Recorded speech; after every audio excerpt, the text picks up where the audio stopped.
You guys know that I like to spend my vacation watching nothing but highlights. This time of year in general, I want to watch highlights of my upcoming favorite football players and assume that everything's going to be awesome. Kind of like when you hold a lottery ticket and you know in your heart that you're going to win that $1 billion. That's how I am. So when I'm sitting around watching CJ Stroud highlight videos and a Colin Cowherd pops onto my screen with nonsense like this. State has never had a great NFL quarterback. Is he as resilient as Dak? Soft kid. Just being honest. I get triggered. I get not as triggered as I used to. Largely, for the most part, I'm on to Colin Cowherd and his tactics. There are intelligent people that are falling for this nonsense, and it's driving me slowly insane. Frankly, he's really, really good at what he does, which is triggering people. He pulls emotion, but he does this thing, which is he uses fallacies of logic.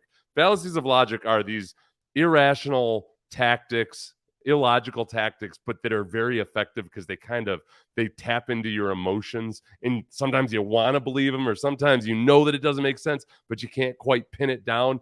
Like a straw man argument. My political opponent wants all 12-year-olds to work in diamond mines, so I'm going to tell you why that's wrong, and then you go on to give a speech about why it's wrong for kids to work in diamond mines, and you look like the hero. It's a straw man argument that your opponent wants 12-year-olds to work in diamond mines when he wants them to be at least 15 or 16.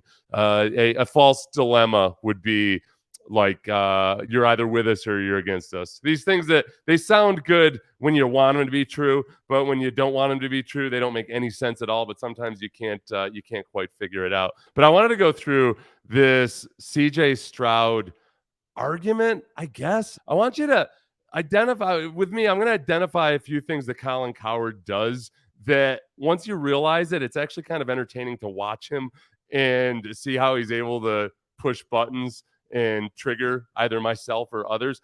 But it's also good to watch this because when you see people in politics or on cable news or just in your personal life do this, it's good to be able to identify it because they bamboozle you is what they do. And all of a sudden you're living in a world where you're losing an argument and you don't even know how you got there. So will CJ Stroud succeed in Houston? That's the question. Will CJ Stroud succeed in Houston? Colin starts off here with an analogy, which is fine. It's not a hardcore argument, but he's going to start off with an analogy. There's the old belief, tougher the childhood, tougher the route, eventually tougher the kid. Crown molding, granite countertops, BMW, soft kid. Just being honest. Tougher the childhood, tougher the route, eventually tougher the kid. Okay, he makes those little faces that are really smarmy. But, okay, he's using an analogy. And I don't want to crush an analogy because analogies are meant to illustrate as much as to argue. But he is starting in on what he's going to do to you here, which is he's going to make an appeal to emotion. Because immediately when you hear that analogy about the tougher the childhood, the tougher the kid, spoiled kid, spoiled adult, you start to get these images like from School Ties, the movie, where you've got the kid from the other side of the track, working class Jewish kid that goes into the snooty prep school with all these rich bastards, and it triggers something in you. Or you might be like, oh, okay, well, wait a second. My kids are going to grow up with granite countertops, and they're not soft, right? They're not soft. They couldn't be. So it's doing what he wants to do, which is pull emotion. He wants to get a reaction out of you. And if he's going to try to sway you to your side, he's using an analogy about the poor kid versus the rich kid. It's a poorly chosen appeal to emotion by him because I get the sense that Colin doesn't have a clue about CJ Stroud's childhood. Okay, so he's going to bring up Noah Brown, the wide receiver from Houston. And this is where he's going to start using this analogy that he just presented to make a greater argument. Read the caption at the bottom. This is the question. Will CJ Stroud succeed in Houston? We've already had an appeal to emotion where he's starting to lay the groundwork for presenting Dak Prescott as the kid who came up the hard way in college, where CJ Stroud had it easy at Ohio State. Brown's a wide receiver. He played with young Dak. Now he's got young CJ Stroud, and he compared the two. Okay. Now pay attention because I saw this from various people saying that Noah Brown compared the two. Noah Brown compared these two.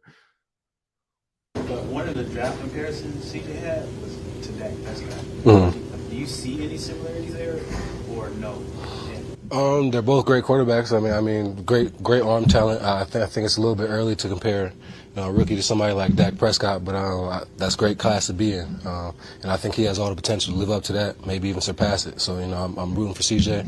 I'm willing to have his back in anything. So the question: will CJ Stroud succeed in Houston? Okay, that's a simple enough question. Well, no, because what you're going to see is he's slowly going to start turning this into a red herring, which is something that detracts from the actual question and argument, and he's going to turn it into a discussion about whether CJ Stroud can be as good as Dak Prescott. And it's going to be really interesting the way he makes this argument. So remember the question, will CJ Stroud succeed in Houston? He somehow turns this into, will CJ Stroud be as good as Dak Prescott? CJ Stroud, yes, is more talented than Dak Prescott. He was a much better high school quarterback, a much better college quarterback, and NFL scouts and GMs rank him as a much better NFL prospect. He's better than Dak. Like, that's all good stuff. If you're in a debate with somebody or you're trying to convince them of something, it's good to point out the other side's strengths. In this case, though, it's a bit disingenuous because he's going to go on to basically say that none of those strengths that CJ Stroud has actually matter. It gets really fascinating. Is he as mature as Dak? Is he as tough as Dak? Does he have the leadership skills of Dak? Is he as resilient as Dak? Dak is very highly ranked on intangibles. Does he compare in any of those respects to Dak Prescott? He never answers the question. Doesn't, not once. I'm going to, in this entire discussion that Colin Cowherd has about whether CJ Stroud can be as good as Dak Prescott, which, remember, again, is a red herring to take you away from the actual question of will CJ Stroud succeed in Houston. It's also a bit of a false dilemma because it's either an either or. Now you're turning this argument into like, well, he's either as good as Dak Prescott or he's not, which I don't know. Does making it in Houston, is that synonymous with being as good or better or worse than Dak Prescott? I don't know. And part of that, most of that, my guess, comes from Dak's journey. Dak got sacked 55 times at Mississippi State in his last 2 years. I watched a couple of those games. He got the hell beat out of him. He didn't have star receivers, star left tackles. He was on the 8th or 9th best team in the SEC, or at least best program. He made him better. Those are nice things about Dak Prescott.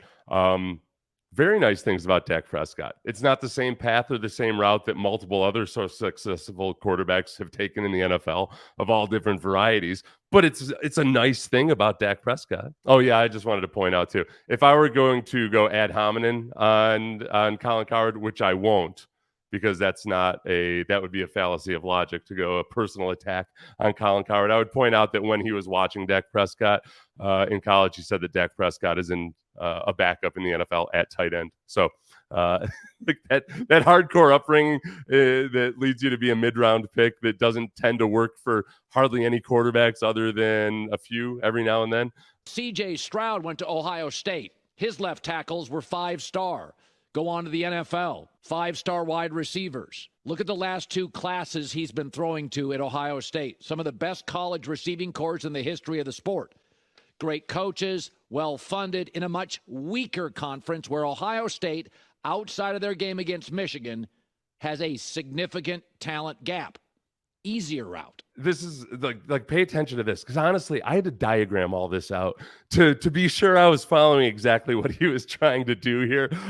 So far, he's led you into this arena where, because he has refocused, he's reset the conversation away from being will CJ Stroud succeed in Houston. He's turned it into one of, is CJ Stroud going to be as good as Dak Prescott? Based on a straw man argument that somehow Noah Brown had said he would be, which he didn't. But he's led you into this part where all of a sudden now he's spent a minute talking about Dak's situation in college and CJ Stroud's situation in college, to where you have to say, well, yeah, okay, yeah, that's true. Is you've been led down this path, which is all building towards something. Oddly enough, he's pointed out where CJ Stroud as a prospect is graded better in some respects. But now we're going down this path where, okay, we've got the rich kid, poor kid analogy. We've got CJ Stroud going to Ohio State where supposedly everything is easy in Colin's mind. And we have Dak Prescott, who went to the school of hard knocks. But the 2 things that matter in this sport at quarterback: Where do you land, and what was the route like to get you there? What the hell is that? Like, this is where you was all building to. This is and this is called begging the question. This is where you assume you're gonna state something like it's an absolute truth. You build to this conclusion and act like, well, yeah, these are the two things that matter. And look, I just proved that these are the two things that matter.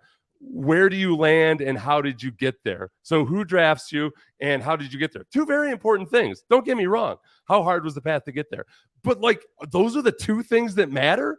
Those are the two things that matter. This is classic Colin Cowherd. You'll always see him say things like, we all agree that, rich kids don't end up being as tough as poor kids. But then he leads you down this path to this conclusion and then just skates on through those two things being the only two things that matter. Dak landed because he was a fourth-round pick to, at the time, the emerging best offensive line in the league.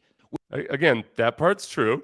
With a offensive head coach who was a quarterback in the league. Okay, that I don't know why that matters as much. Offensive coach, I can see your arguments for that. Him being a quarterback in the league, okay, great.